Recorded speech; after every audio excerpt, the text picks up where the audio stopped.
I normally ask this question at the end, but we've had a few issues with injuries and things recently that have meant that you've had to do some squad rotation. How is it looking for Friday in terms of injuries specifically? I think people want to know about Kit Lefersky. Yeah, we've been obviously the amount of games has been crazy, especially for us that we've been in the Champions League pre-season as well. Obviously, with us traveling away, playing almost 2 games every week, was great in terms of preparation and new players settling with each other. That's what you need. But obviously, that's a lot of fatigue in the legs. None of the injuries, apart from obviously the one that we know, Luana, is a long-term thing. So they are just minor injuries, but they have kept players away for a couple of weeks. Kit has done today for the first time modified training. She got injured just before the Rangers game. Medical team recommend maximum 10-15 minutes. That's why she only came at the end. And since then, she hasn't trained. But today she did a little bit modified training. So she, hopefully, all going well tomorrow, she could be able to be in the squad. I don't know how many minutes. That's for the medical team to decide how much we are allowed. But yeah, she's done well today, which is a very positive thing. Celia Barclay, who has been as well for the last couple of weeks not training, she trained today. Again, she did most of the session. We a little bit at the end, we just stopped her, but again, all going well tomorrow, she would be able to be in the squad. And then Maria Macaneni is the other one that next week will start training, and that would be the whole squad. Hopefully, no more one. That would be the whole squad fit, apart from obviously. I'm touching Luana. wood as well. Say again? I'm touching wood as well. Yeah. There were quite a number of changes on Sunday against Dundee United. Were some of those, we make the assumption, but just to confirm, with some of those just due to the international break, players coming back and maybe not being quite ready to start after travelling? Yeah, we have Shen and Lou coming back on Saturday, which it was crazy. Paula Partido only came back on Friday, but to be fair, she played on Tuesday, so for her in terms of minutes, it wasn't so bad. Caitlin Hayes came on Thursday, but after playing 90 and 90 in a week with Ireland. So obviously this is things that we have to take into consideration, because it's a very long league and we need every single player fit the whole season if we can. So yeah, it's about trying to win games but trying to balance the squad. And at the same time, there are players that are training, they push very hard and they deserve their reward. Even if some of them hasn't maybe made the impact that we know they can make yet, but we know with playing minutes and with rewarding effort training, they will get to peak, which is what we want. So it's about the team, it's about performing at a very high level, and for that we need everyone fully fit and also motivated. Yeah. Going into the game on Friday, I mean, Sydney mentioned there some of the things that you might have learned from that game against Dundee United. What do you think the big takeaways were from maybe not scoring as many goals as we might have had the opportunity to in that game on Sunday, and going into this big cup game on Friday? Yeah, I think every week is the same. Whatever we touch more in training, then we do better on the game. So we touch a lot in the build-up, because I thought our build-up against Rangers, apart from first half was good enough. Second half was very, very bad for our standards. So then we touch a lot on how to cleanly build up into the final third. And I thought the girls were outstanding at that. We got 70% possession. We got 27 shots. So actually, in terms of build up and getting into the final third through the thirds, we were outstanding. But it's true that later in the final third, the timing, the decision making, sometimes just the quality under pressure, plus we have to be honest, the organization, the very good defensive organization defending the box of the opponent, make it very difficult to score goals. I think we could score a few more. A couple of outstanding saves and a couple of goals that the other day will go in. But for us, it was important that we managed to get into the final third that easy. We got a 3.80 expected goals, which that means the quality of the chances were there. But yeah, it's true that we didn't put them away. So this week we are a little bit put more emphasis in this timing, these details, the micro details of the final third, and hopefully that works for us and we can see a little bit better. I don't expect a lot of goals on Friday, of course, because of the quality of the opponent, but hopefully we are more clinical putting together how many chances we got, how many we convert. Just a final one from me. I know that you'll be obviously focused on the team, your own game, how you're going to approach the fixture, but you will have an eye on the opposition. I think everyone was maybe surprised by the Glasgow City result against Hearts on Sunday. Have you managed to see any of that game? What did you make of it? And have you kind of been able to take anything that you'll look to implement on Friday as well?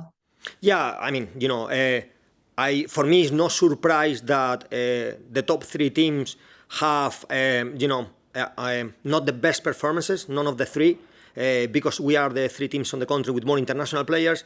Everyone come from playing a different style, different minutes, some of them long flights. So that unsettle any team. The more you have, for us, is the first time that we got 10 players going away, and that's because we have one player, Cilia, who couldn't go because of injury. Otherwise, we would have lost 11 players. That's crazy. It never happened to us before. Before, we got like 3-4 going. So that's a disadvantage, but obviously it's an advantage for teams that are, maybe in that position just challenging the top three, but not quite there. But that's advantage. And then when it's a very well drill team like Hearts is, or even us against Dundee, they were super defending, it's always the risk of dropping points. So I was surprised because I never saw them dropping points against anyone but us or Rangers. I remember maybe Hibs 2 or 3 years ago, but it's not often you see them dropping points against anyone that is not the top two. So I was surprised in this aspect, but I wasn't surprised at the performance of the top three weren't at their best because of that reason. Hiya, Fran. It's Jerry Taylor here from A Celtic State of Mind. How are you doing? Hi, Jerry. I'm very good, thank you. How are you?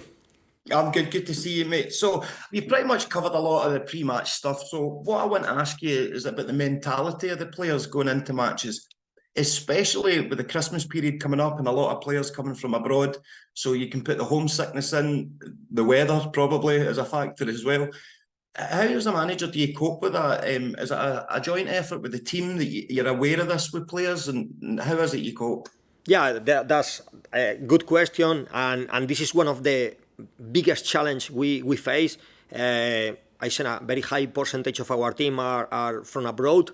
We got so many different nationalities, and we have to make, it's my responsibility, but it's also the responsibility of the rest of the players to make this to be a family. When you go home, you don't want to see your home untidy. You don't want to see your home with the dishes or the bed not done. You want to feel like you go home and you say, oh, I feel at home. A football team is exactly like that. We need to protect the environment. We need to protect how we talk to each other, how we respect each other, how we fight for each other. But obviously, I can guide, I can say, that's how I think we should do it, but at the end of the day, they are the ones that have to buy on it and the ones that have to do this on a daily basis. And not only when you are with the staff, but when you are in the changing room, in your own space, where staff has no access. So they are in charge of protecting their own environment. So yeah, I think results are there. For so many new players, we say many times, so many new players, they've been able to perform at a very high level from the beginning. And that's credit to them. The credit have to go to them because of they protect this environment. You got the leaders within the team that set the values, not only the way they behave, but also the way they interact with the teammates and make them buy into these values. But that is important, and that's the most important thing. When things go well, I don't think that thing is so important.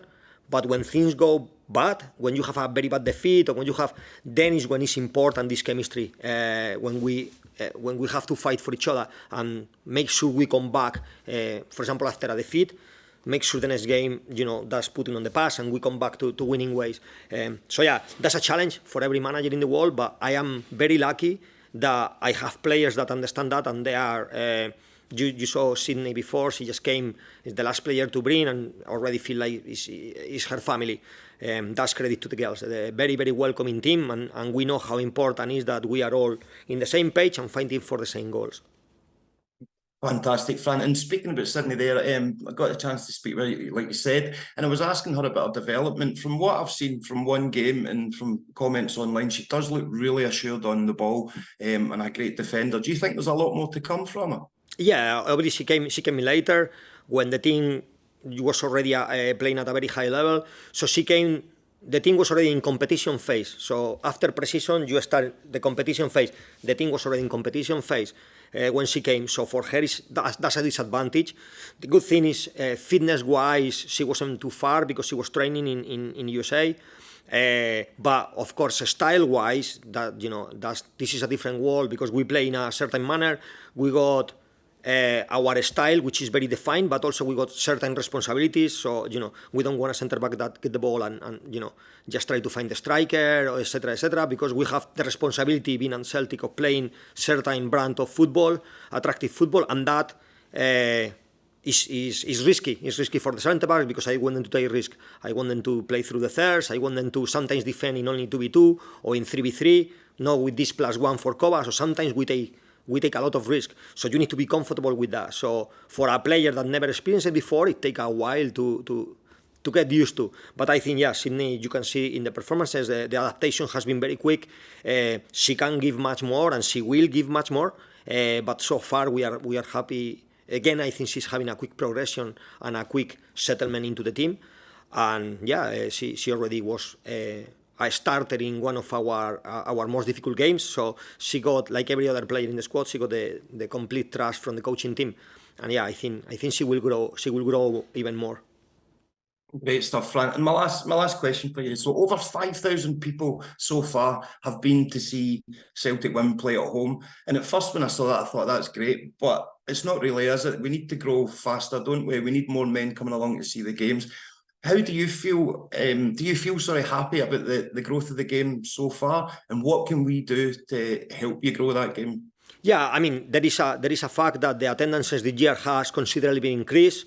I believe Celtic is the club that has increased more than attendances in the whole league. So our fans, like always, they are the best. But it's true that when you talk overall, we already played 12 games, obviously half of them at home.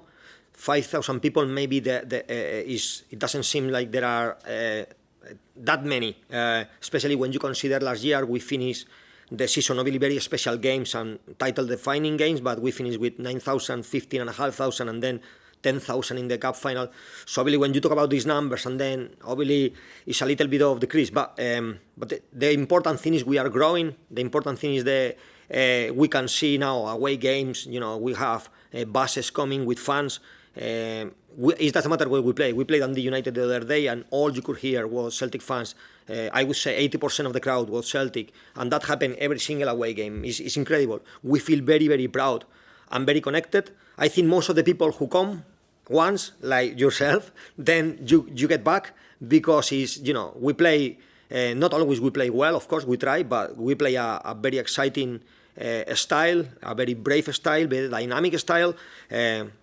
And I think this is attractive. And also we were the hoops, and if you love the hoops, then what amazing experience to go there and support the girls. And then obviously after the game we always interact with the fans. We always I think obviously because it's less people, it's less women football, is not at the stage where the men is, but that got their positives as well, which is the players are much more accessible for picture, autographs. So it's a little bit closer relationship with the fans that you would have in when you have huge crowds. So it got their positives, and hopefully slowly between all of us, especially at Celtic, hopefully we keep growing. We have done better than any other team in the league, but I think it's expected when you got the best fans in the world. So it's just about getting a little bit this more exposure for the girls and a little bit more support. But we couldn't complain because we were absolutely delighted about our fans.